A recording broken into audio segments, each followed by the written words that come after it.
हरिओम.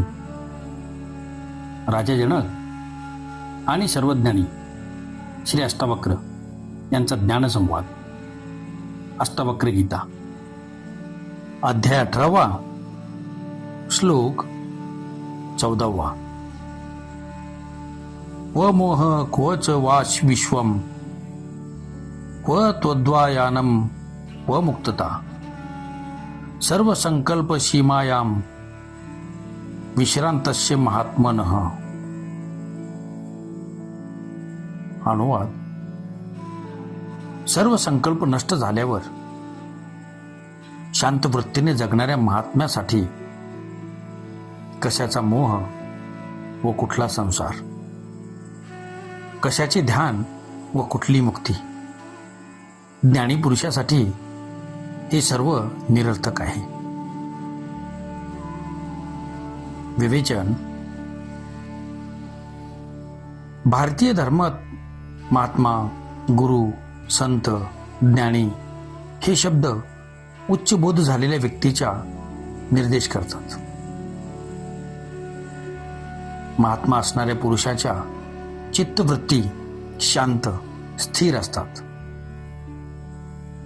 सर्व प्रकारच्या इच्छा संकल्प नाहीसे झाल्यामुळेच चित्त असे शांत होते व त्याचे मन त्या चैतन्यरूपी आत्म्यातच विलीन झालेले असते.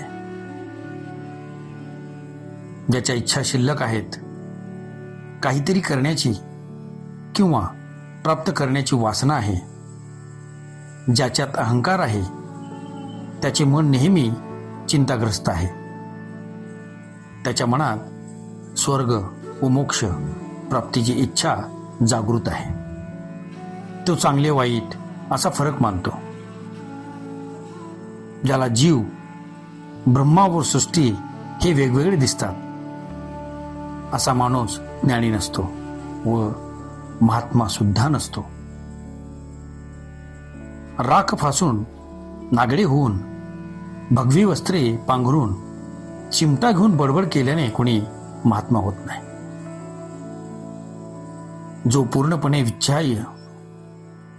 जो पूर्णपणे इच्छाविरहित होऊन आत्मज्ञान प्राप्त करतो तोच महात्मा असतो. त्याच्यासाठी मोह, जग, ध्यान व मुक्ती सुद्धा निरर्थक असते, व्यर्थ असते.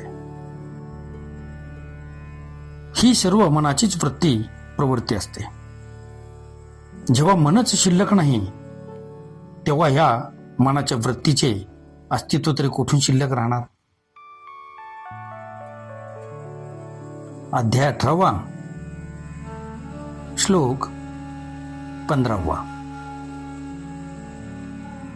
येन विश्वमिदं दृष्टं स नास्तीति करोतु वै निर्वासनः किम कुरुते पश्य अन्ति न पश्यति.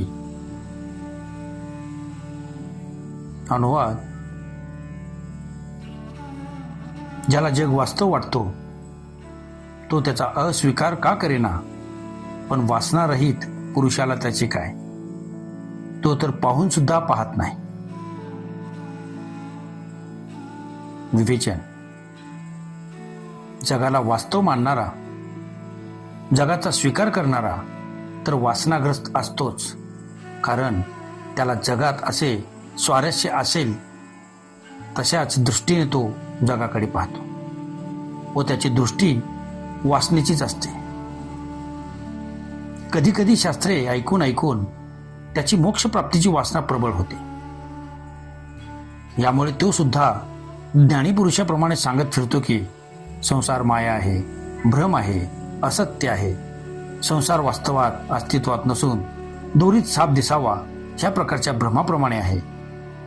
परंतु जे ज्ञान ज्ञानी माणसाला झाले असते तसे ज्ञान अशा पडतशास्त्रींना झालेले नसते. म्हणून त्याने संसाराचा त्याग करणे हे सुद्धा खोटारडेपणाचे आहे, ढोंगीपणाचे आहे. त्याने जगाला अवास्तव म्हणणे हे त्याच्या वासनेचे लक्षण आहे. कारण मोक्षप्राप्तीच्या वासनेने तो जगापासून दूर पळतोय, हिमालयात जातोय. म्हणून अष्टावक्र स्वामी म्हणतात की ज्ञानी माणसाची स्थिती ह्यापेक्षा वेगळी असते, कारण तो वासनारहित झालेला असतो. तो जगाला पाहत असूनही पाहत नाही, कारण तो सर्वत्र आत्म्यालाच पाहतो, जगाला नाही. अध्याय 18 श्लोक 16. येन दृष्टम परम ब्रह्म सोऽहं ब्रह्मोति चिंतयेत किम चिंतयेत निश्चिंतो द्वितीयं यो न पश्यति. अनुवाद: ज्याने परब्रह्माचे दर्शन घेतले आहे तो खुशाल मी ब्रह्म आहे याच विचारावर चिंतन करो. पण जो श्रद्धापूर्वक सर्वत्र एकच एक आत्मा पाहतो व दुसरे काहीच पाहत नाही, त्याने काय चिंतन करायचे. विवेचन: दोन भिन्न बाबी असल्याशिवाय चिंतन होतच नाही. एक तो जो चिंतन करतो व दुसरा तो ज्याचे चिंतन केले जाते. त्यामुळे जीवन व ब्रह्मा हे वेगवेगळे दोन जण असल्याशिवाय चिंतन होणे शक्य नाही. अज्ञानीच माणूस स्वतःला त्या ब्रह्मापेक्षा निराळे समजतो, म्हणून तो त्या ब्रह्माचे चिंतन करतो. शिवाय त्याने त्या ब्रह्माला पाहिले आहे, म्हणजे पाहणारा त्या ब्रह्मापेक्षा वेगळा असला पाहिजे तरच तो ब्रह्माला पाहू शकतो. पूर्ण आत्मज्ञान होण्याच्या आधीची ही स्थिती आहे, कारण त्या स्थितीत मनाला ब्रह्माचा आभास तेवढा होतो. या स्थितीत देत कायम राहतो. अशा स्थितीत तो मी ब्रह्मा आहे याचे चिंतन करतो, पण त्यात मी व ब्रह्मा अशा दोघांची उपस्थिती असते. पूर्ण ज्ञानाच्या स्थितीत हा जो मी आहे, जो अहंकार आहे, त्याचा पूर्ण विलय होतो व केवळ ब्रह्माच राहते. अष्टावक्र स्वामी म्हणतात की पूर्ण ज्ञानमय स्थितीत जीव व ब्रह्मा यांच्यातला फरक नाहीसा होतो. दोघे एकच होऊन जातात. अहंकारामुळे मीचे अस्तित्व ब्रह्मा अस्तित्वापेक्षा वेगळे जाणवत होते, तेच लोप होते. ज्याला सर्वत्र ब्रह्माचेच दर्शन होते तो अहंकारच नाहीसा होतो. मग कोणी चिंतन करायचे व कुणाचे करायचे. ज्ञानाची ही सर्वश्रेष्ठ अवस्था आहे व तिची अनुभूती उच्च कोटीच्या फारच थोड्या व्यक्तींना येते. ज्यांचा अहंकार शिल्लक असतो त्यांना त्याचा मी हा ब्रह्मा नसून वेगळ्या असल्याचा अनुभव येतो. अध्याय 18 श्लोक 17. दृष्टो येनात्मविक्षेपो निरोधम कुरुते तुस्वो उदारस्तु न विक्षिप्तः साध्याभाव करोति किम. अनुवाद: ज्याला आत्म्याचे सुस्पष्ट दर्शन होऊ शकत नाही त्याने चित्त निरोध करावा, पण ज्या उदार पुरुषाला आत्मज्ञान प्राप्त झाले आहे व साध्य असे काहीच करायचे उरलेले नसेल त्याने काय करावे. विवेचन: प्रत्येक सजीवात जी चेतना आहे ती चेतना म्हणजेच आत्मा होय. मन, शरीर, इंद्रिये हे कार्यरत होतात ते या चेतना शक्तीच्या संजीवन प्रेरणेमुळे. ही चेतना शक्तीच प्राण आहे, आत्मा आहे, तीच ब्रह्म आहे. तीच चेतना शक्ती आहे, ईश्वर आहे, तीच परमात्मा आहे. तिच्यामुळेच मन, शरीर व इंद्रिये आपापल्या गुणधर्मानुसार कार्य करतात. परंतु ही चेतनाशक्ती आत्मा सूक्ष्म आहे म्हणून त्याचे प्रत्यक्ष दर्शन होत नाही. वासनेचे स्थान मन आहे व त्यामुळे मनात वासनेच्या विविध प्रकारच्या लाटा निर्माण होतात. विचारांचे तरंग निर्माण होतात. ह्या लाटांमुळे आत्म्याचा प्रत्यक्ष दर्शनात अडथळा निर्माण होतो. आत्म्याचे दर्शन सर्वांना होऊ शकत नाही. ते या चित्तातील विचार तरंगामुळे.